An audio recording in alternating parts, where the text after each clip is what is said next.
আমি একটা বিষয়ের উপরে খুব সংক্ষিপ্ত কিছু কথা আরজ করব। বিষয়টি আপনাদের অনেকের কাছে নতুন, হয়তো অনেকে জীবনে প্রথম শুনছেন। এরকম একটা না শোনা এবং খুব একটা চর্চা হয় না এমন একটা বিষয় আজ আমরা আলোকপাত করব। এটিকে অন্তরস্থল থেকে ধারণ করতে হবে, মুখস্থ করতে হবে এবং এটির উপর নিজের আমল করতে হবে, অন্যদেরকে জানাতে হবে ইনশাআল্লাহ। আল্লাহ আমাদেরকে আমল করার তৌফিক দান করুন। মুহতারাম হাজিরিন, কোরআন কারীমের সূরা তাওবার একটি গুরুত্বপূর্ণ আয়াত আমি তিলাওয়াত করেছি। এই আয়াতে আল্লাহ রাব্বুল আলামিন ইরশাদ করেছেন, নবমণ্ডল এবং ভূমণ্ডলের সৃষ্টির দিন থেকেই সৃষ্টি জগতে আল্লাহ রাব্বুল আলামিন এই ভূমণ্ডলে, নবমণ্ডলে বছরকে 12টি মাসে বিভক্ত করেছেন। কটি মাসে বিভক্ত করেছেন? এই মাসের গণনা এটা নবমণ্ডল, ভূমণ্ডল সৃষ্টির দিন থেকেই চলে আসছে। এই মাসগুলোর মধ্য থেকে 4টি বিশেষ মাস আছে। চান্দ্রবর্ষের এই 4টি মাসকে আল্লাহ রাব্বুল আলামিন সম্মানিত মাস হিসেবে ঘোষণা করেছেন, মিনহা আরবাআতুন হুরুম। এই 4টি সম্মানিত মাস সম্পর্কে আল্লাহ বলছেন, যালিকাদ দীনুল কাইয়্যিম ফালা তাজলিমু ফিহিন্না আনফুসাকুম। এই 4 মাস যেটাকে আল্লাহ তাআলা সম্মান দিয়েছেন, এটা এই মাসগুলোতে তোমরা নিজেদের প্রতি আল্লাহ বলছেন নিজেরা জুলুম করবে না, অবিচার করবে না।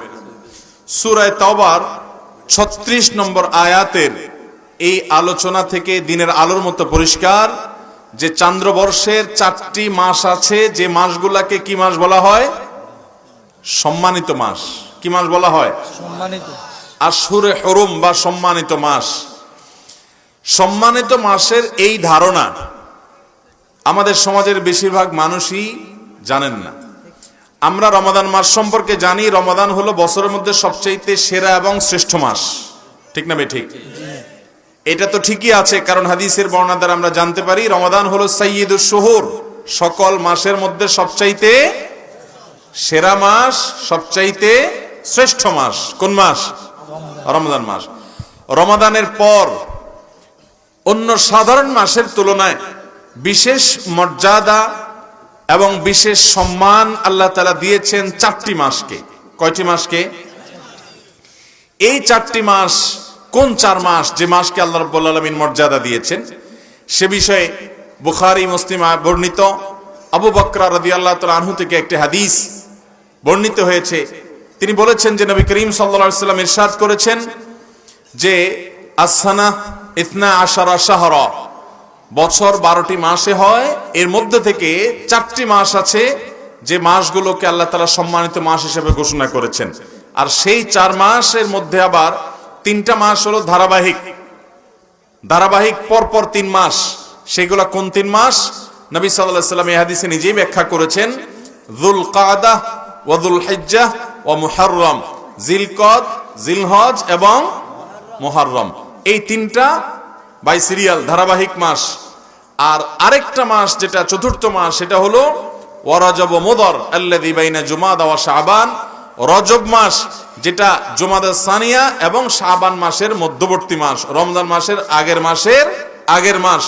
এটা হলো 4র্থ সম্মানিত মাস। তাহলে মোট সম্মানিত মাস কয়টা হলো? 4টা। সম্মানিত মাস সম্পর্কে ইতিপূর্বে এই 4টা মাসকে আল্লাহ বিশেষ সম্মানিত মাস ঘোষণা করেছেন, এটা যারা জানতেন তারা হাত তোলেন। আগে থেকে যারা জানতেন,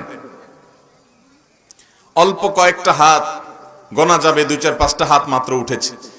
এর মানে হলো এই বিষয়টি আমাদের দেশের বেশিরভাগ মানুষের কাছে নতুন, অথচ কোরআনে কারীমে সূরা তাওবাতে আল্লাহ তাআলা এই বিষয়ে আলোচনা করেছেন, আবার সূরা বাকারাতে আলোচনা করেছেন। আল্লাহ বলেছেন, ইয়াসআলুনাকা আনিশ শাহরিল হারামি কিতালিন ফি। হে রাসূল, সম্মানিত মাসসমূহে যুদ্ধ বিগ্রহ করা এ সম্পর্কে আল্লাহর বিধান কি, এ সম্পর্কে আপনাকে জিজ্ঞাসা করা হয়েছে। মানুষেরা জিজ্ঞাসা করেছে আপনাকে, কুল কিতালুন ফিহি কাবীর, আপনি জবাবে বলে দিন এই সম্মানিত মাসগুলোতে যুদ্ধ বিগ্রহ করা এটা মহাপাপ, অনেক বড় অপরাধ, এটা গুনাহ। এই মাসগুলোতে যুদ্ধ বিগ্রহ আল্লাহ তাআলা নিষিদ্ধ ঘোষণা করেছেন, জায়েজ নাই, কারণ এই মাসগুলোকে আল্লাহ তাআলা সম্মান দিয়েছেন। মুহতারাম হাজিরিন, আমরা যে মাসটাতে এখন অবস্থান করছি, এই মাসটা হলো সেই সম্মানিত 4 মাসের একটা মাস। এই মাসটার নাম কি মাস? বর্তমানে হিজরি বর্ষের বা চান্দ্র বর্ষের কোন মাস চলছে? রজব মাস। রজব মাস এটি সম্মানিত 4 মাসের একটা মাস। এখন এই মাসটা যে সম্মানিত মাস, সে সম্পর্কে আমরা বেশিরভাগ মানুষ জানি না। আর যদি আমরা কেউ জানিও, কিন্তু এই মাসটা যে সম্মানিত মাস সে সম্পর্কে আমাদের ধারণা, সে সম্পর্কে আমাদের কনসেপ্ট, সে সম্পর্কে আমাদের সচেতনতা বা এই মাসকে সম্মান দেওয়া মানসিকভাবে, দুঃখজনক বাস্তবতা হলো এই আমলটি আমাদের সমাজে বেশিরভাগ মানুষই করার সুযোগ পান না। মোহতারাম হাজরিন, কোরআন যে বিষয়ে একাধিক জায়গায় আলোচনা করেছে, নবী সাল্লাল্লাহু আলাইহি সাল্লাম যেখানে এই 4 মাসের ব্যাখ্যা বিশ্লেষণ তার হাদিসে করেছেন, সাহাবায়ে কেরাম এই মাসগুলো সম্পর্কে বিভিন্নভাবে জিজ্ঞাসাবাদ করেছেন। কোন খুচরা বিষয় নিয়ে কোরআনে এত দীর্ঘ আলোচনা, হাদিসে এত দীর্ঘ বিস্তারিত আলোচনা, সাহাবীদের এত প্রশ্ন এবং প্রশ্নের উত্তর আল্লাহর তরফ থেকে, এটা কোনো খুচরা বা ছোটখাটো কোনো বিষয় সম্পর্কে হওয়া সম্ভব। তাহলে বোঝা গেল এই মাসগুলোর সম্মান এটা আল্লাহ তাআলা দিয়েছেন একজন মুসলমান হিসেবে, আল্লাহর প্রতি ঈমান আনয়নকারী বান্দা হিসেবে, কোরআনে বিশ্বাসী মানুষ হিসেবে আমাদেরকে এই মাসগুলোর সম্মান দিতে। এখন প্রশ্ন হলো এই মাসগুলোর সম্মান কিভাবে দিবেন? নাম্বার 1, এই সম্মানিত মাসগুলো যখন আসবে, আপনার মন মানসিকতার মধ্যে এক ধরনের শ্রদ্ধা কাজ করবে যে একটা বিশেষ সম্মানিত মাস যাচ্ছে। রজব মাসের বেশ কয়েকটা দিন অতিবাহিত হয়ে গেছে।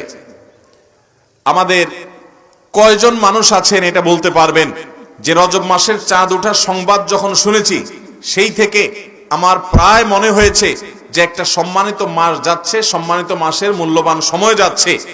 এই স্মরণটা হয়েছে এবং সম্মানিত মাসের কথা স্মরণ হওয়া এবং সম্মানিত মাসকে মনে মনে সম্মান প্রদর্শন করা, এটাও এ মাসের একটা আমল। এই সম্মানিত মাসগুলোর সম্মান প্রদর্শনের অংশ।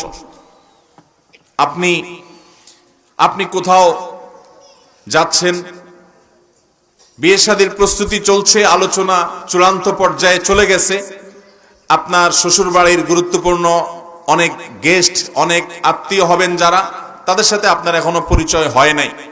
ধরুন আপনার স্ত্রীর বড় ভাই, তার সাথে আগে দেখা হয় নাই, কথা চূড়ান্ত হয়েছে, তার সামনে আপনি স্বাভাবিকভাবে বসে আছেন ফ্রি মুডে।